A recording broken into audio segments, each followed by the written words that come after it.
أعوذ بالله من الشيطان الرجيم بسم الله الرحمن الرحيم والصلاة والسلام على رسول الله وعلى آله وصحبه أجمعين رب اشرح لي صدري ويسر لي أمري واحلل عقدة من لساني يفقهوا قولي.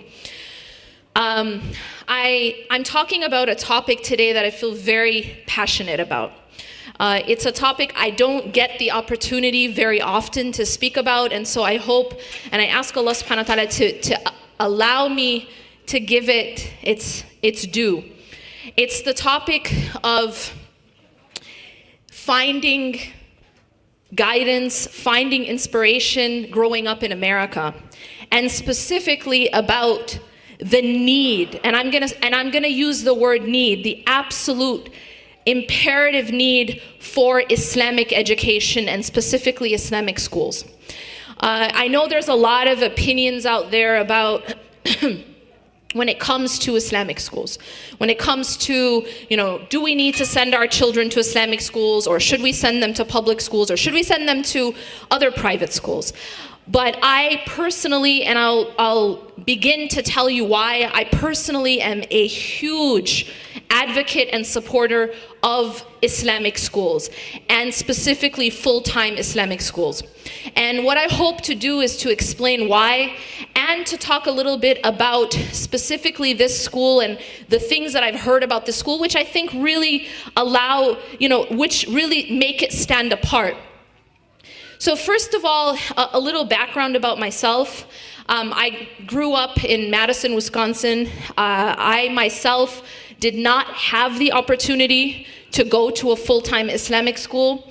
However, I currently send my children to full-time Islamic school and am a big supporter of Islamic school, and I'll tell you why.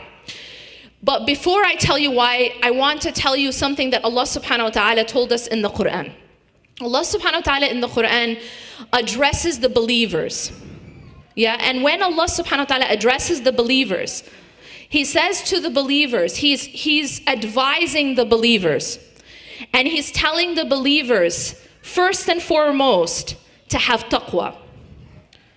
And when He said, first He says, ittaqullah.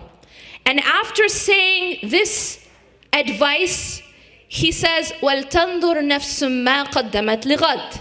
He says, and let every person know what they put forth for tomorrow. So what Allah here is telling us to do is to make sure that we're not just planning for what we're gonna do tonight or what we're gonna do tomorrow in 24 hours, but He's reminding us to be conscious of what we're planning for the tomorrow, capital T. That we should be conscious of what we've put forward for the next life. Now, recently, we were just talking, my husband was talking about an individual that he knew from the UK who went through an experience, and after, he spent his life seeking education. And he spent his life kind of working for his career. But after some time, he said something really heartbreaking. And that is that as he was sort of focused on these other things in his life, he said he came to the UK and he was focused on making money. But what happened along the way is that his children got lost. And he said it in like such a profound way. He said, I came here to find gold and I lost my diamonds. I came here to find gold and I lost my diamonds. And the reason why this was so touching is that I think it summarizes what happens to a lot of people. We're chasing after things in this life. And many of these things are perfectly halal, right? A good job, money, status, right? We want these things. And then we want these things for our children as well, right? We want a good job, status, and money. But in this seeking, in this rat race, sometimes we lose something much, much more precious. We lose the heart and soul of our children. We lose our children. And that's one of the scariest things. Because at the end of the day, every single person is going to enter their grave, right? And it doesn't matter what you believe. It doesn't matter whether you're a Christian or a Jew or an atheist. You cannot deny the fact that you will enter your grave. Now, when we enter our grave, and every one of us knows that this will happen, all of the things we chased, all of the money and all of the status and all of the degrees, because this man actually had a lot of degrees. He was chasing his degrees. He had a PhD and however and many other degrees. But he said that in seeking gold, I lost my diamonds. And so when we enter our grave, all of these things that we chased, they don't come with us to our graves. Our money doesn't come with us. Our degrees, our status, our title, whether you are called doctor or not, will not come with you to your grave. There's only 3 things that will come to you in your grave. And one of those things is a righteous child who prays for you. That this is actually what you're leaving behind, is your children. You're leaving behind, that's what you not only leave behind, but that is what will continue to follow you when you leave this earth. And when you meet Allah subhanahu wa ta'ala, from the beginning in the grave, is that a righteous child who you left behind, who is making dua for you, that this is what you left behind. Second is a sadaqah jariyah. Now, a sadaqah jariyah is a charity that you gave in this life, and it continues to benefit others even after you pass away. So you're in your grave, and you're continuing to get good deeds for this charity that you left that continues to benefit others. And third is some knowledge that you passed along. Some knowledge that you gave another person that continues to benefit others even after you've entered your grave. Now I want you to think for a moment about an investment that encapsulates all 3 of these things. Think about an investment that not only raises righteous children, it is a charity that continues to benefit others long after we pass away, and it is a means by which we disseminate knowledge that continues to benefit others long after we've passed away. And that is the investment in an Islamic school. The investment in the education of a child. That, to me, if you're thinking about it from a business perspective, right? You want to maximize your return, right? Whenever we invest, what is the goal? The goal in our investment is that I'm going to put in some work or money, and I'm going to get something back, right? Isn't that what an investment is? Now, if you want to maximize in your investment, you want to get the most return. And if you're thinking in that way, just about your own effort, how can I maximize it? I cannot think of a better way than to invest in a school, than to invest in the education of a child, than to invest in raising another human being, because that encapsulates the righteous child, the sadaqah jariyah, as well as the knowledge. Then Allah subhanahu wa ta'ala goes on to say, وَلَا تَكُونُوا كَالَّذِينَ نَسُوا اللَّهَ فَأَنْسَاهُمْ أَنفُسَهُمْ. Now this ayah, I want to focus on for a moment. The meaning of this ayah is, do not be like those who forgot about Allah, so He made them forget about themselves. This is very profound. This is a very profound concept. That when we forget about Allah, when Allah is no longer a part of our lives, when getting closer to Allah, knowing what Allah wants from us, reading and studying His book, when this is no longer part of our lives, not only do we forget Him, we forget our own selves. That why is it that we get lost? Why is it that we face identity crises? The answer is because we've forgotten Allah. And it's a very simple answer. That when a person forgets Allah, Allah actually makes that person forget themselves. Why? Because what is our purpose here? Our purpose essentially, as Allah tells us, وَمَا خَلَقْتُ الْجِنَّ وَالْإِنسِ إِلَّا لِيَعْبُدُونَ. We have not created jinn and human beings for any other purpose except to know, worship, love, enslave ourselves to Allah subhanahu wa ta'ala. I say that because the word ubudiyya is not just worship. It's not just praying. Allah is not saying that we created people just to pray. No, ibadah is bigger than just prayer. It includes prayer, but it also includes all the other actions that we do for the sake of Allah. It includes service to others. It includes putting Allah at the center of our lives. It includes being the best husband, wife, parent that we can be. And that's our purpose. So when we stray from that purpose and we forget Allah, that is the definition of being lost. That's why we lose our identity. Now, growing up in this country, without direction, without roots in our identity, and I don't just mean in our identity as Muslims or our identity as, Arabs or any other, I'm talking about in our identity as human beings, that this is the purpose of our being, of our creation. When we lose sight of that, we lose ourselves. And the reason I want to remind you about that is, as parents, we have a responsibility to our children. Allah subhanahu wa ta'ala tells us that every single person is going to be asked about their amana. What's an amana? An amana is a trust. So if I were to entrust you with some money, for example, then you would be responsible for that, taking care of that money, right? Allah subhanahu wa ta'ala has given us a trust. Allah, in fact, has given us many trusts. And one of the most precious of them is our children. Allah will ask us what we did to give our children their right of an Islamic education. It's not just something optional. It's something that is fard. It is obligatory upon us to give that to our children. And if we fall short, for whatever reason, for whatever illusions we are chasing, we will be asked by Allah subhanahu wa ta'ala. We will be asked why we did not give them that education and that environment that was their right.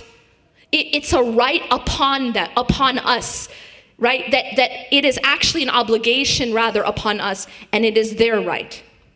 Now I want to just move slightly to the concept of environment. So someone might say, okay, I'm going to teach my children over the weekend, right? They can go to school, at any other school during the week, and I can give them tutors, or I can send them to, Sunday school, Saturday school, Islamic school over the weekend.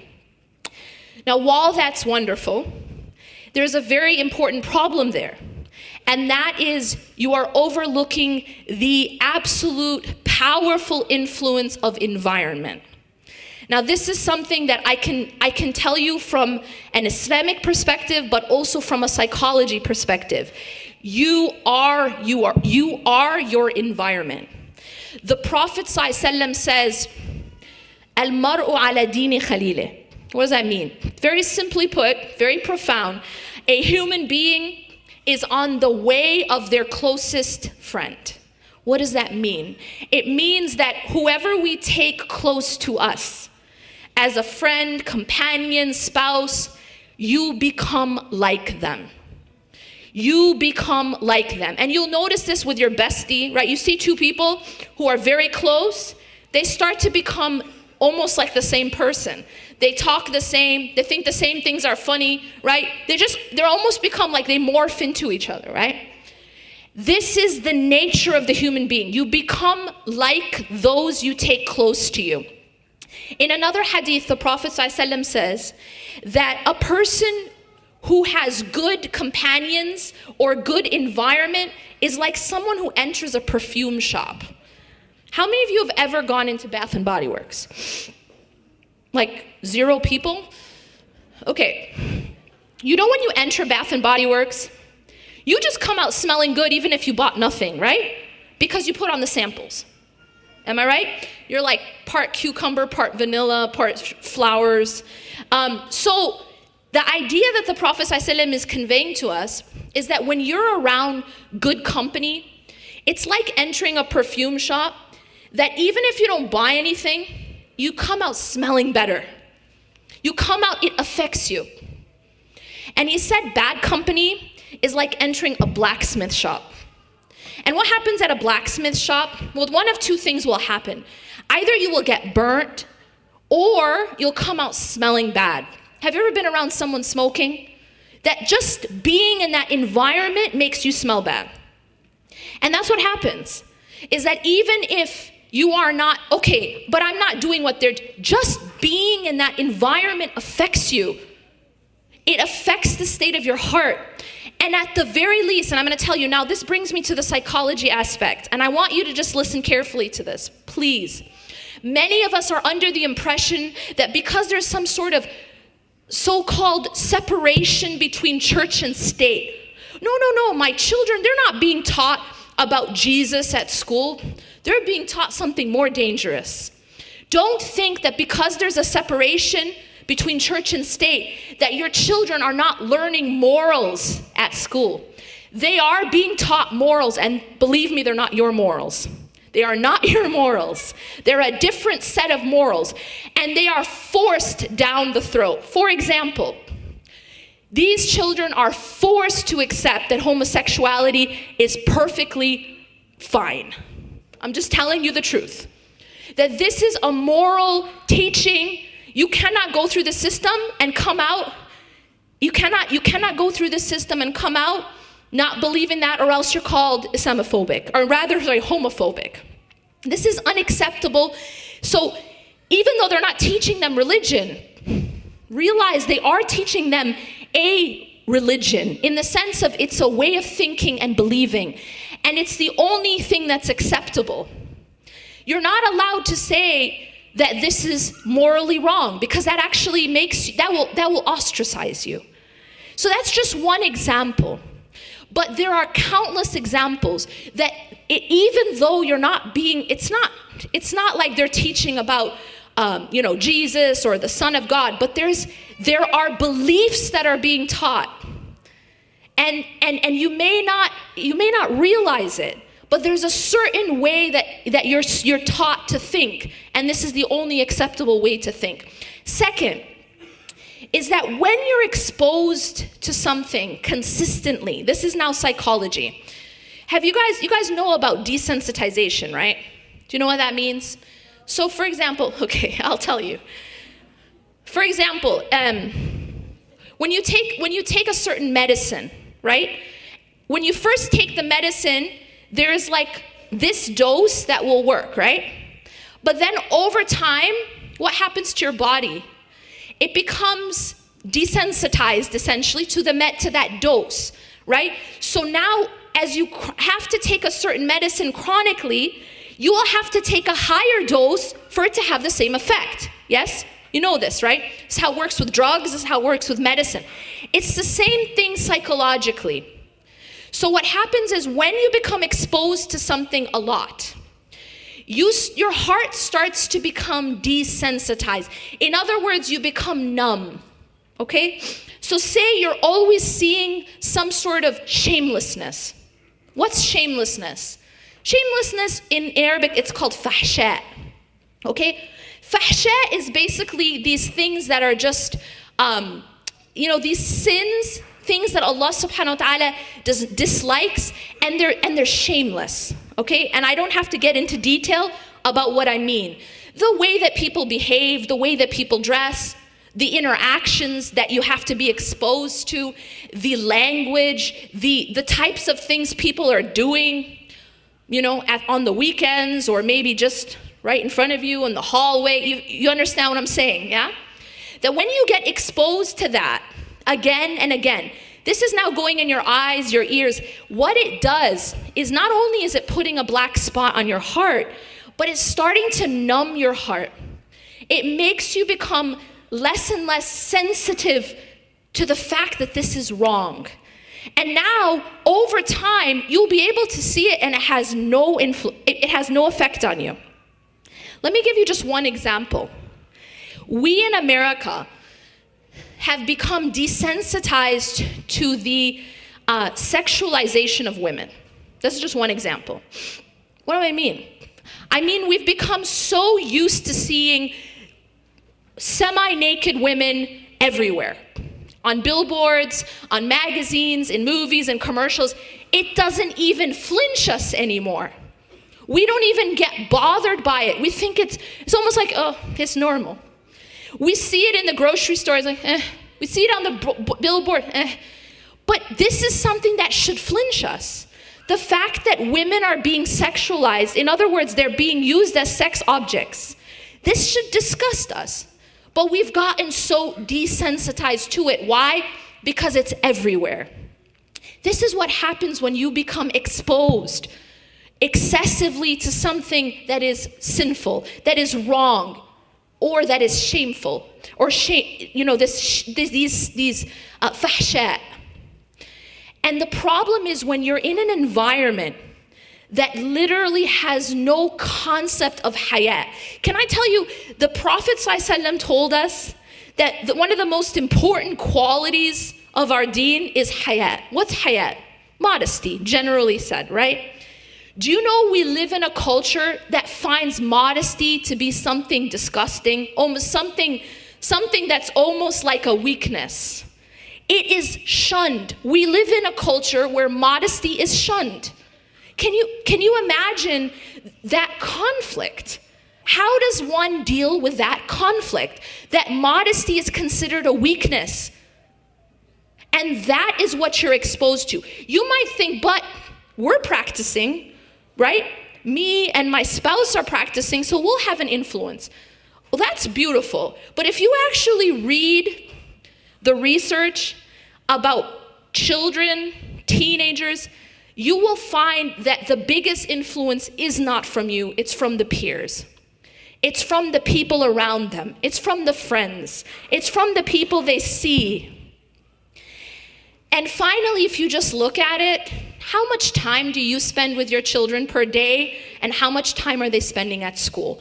These are things we have to think about.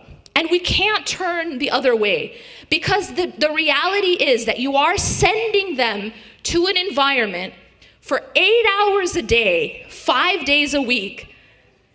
And imagine that you're sending your children every single day to an environment that is not wholesome, that is not clean. And then you say that, but they're gonna come home and they're gonna interact with us for an hour or two because, you know what, they're doing their homework. It's not like you're interacting in terms of like an Islamic type of influence that much every day. But what they are getting is a good 8-hour dose every single day from school. And finally, I want to tell you this, and this is a big reality we cannot ignore. Right now, the group who is most bullied, most harassed, most abused at school is the Muslim children. We are being attacked in schools, and I mean various different ways, both physically as well as mentally and psychologically attacked. The statistics are actually quite scary. And what we have to do is realize that this is what we're putting our children through. We're gonna be asked, what did we do? Not only to teach our children, but to protect them, to put them in an environment where they are being abused and bullied regularly is something we're gonna be asked about, especially if there's an alternative. I was actually quite shocked when I heard about the numbers that attend this school. I was shocked because this is a school that I was like, you're accredited? Yeah, we're accredited. You have this system and that, yeah, you have AP classes, these are things that the top schools have. And for a price that is a fraction of the price that we are spending to send our children to private schools. I couldn't understand it. I honestly couldn't understand it. And I honestly believe there is no excuse for it. To not support this effort when it is both strong academically as well as Islamically, and giving our children their right, which is to give them the best environment possible. And by the way, everything I've said so far, I didn't even talk about drugs. I didn't even talk about drugs, okay? But there's a big problem with drugs. A big problem with drugs. And I'm telling you that you're putting your children in this environment. How can you think you're not going to be asked? That you didn't do your utmost best to give them the best environment, to give them their best opportunity, and to protect them the most you can. I understand you can't protect your children from everything. I get that. Only Allah subhanahu wa ta'ala can protect them. But wallahi, you're going to be asked about what you did. You're going to be asked about, did you do your part? To give them the best protection and the best opportunity to know Allah subhanahu wa ta'ala that they can. And if they get lost, you will be asked, what part did you play in that? What part did you play in that? And if Allah subhanahu wa ta'ala guides them, and guidance only comes from Allah, you will be rewarded for doing your part. I ask Allah subhanahu wa ta'ala to protect our children, to teach our children, to guide our children, and allow us the means to continue to support these efforts. If we don't support these efforts, they won't be able to sustain themselves. أقول قولي هذا واستغفر الله لي ولكم إنه غفور رحيم سبحانك الله وبحمدك أشهد أن لا إله إلا أنت أستغفرك وأتوب إليك والسلام عليكم ورحمة الله وبركاته.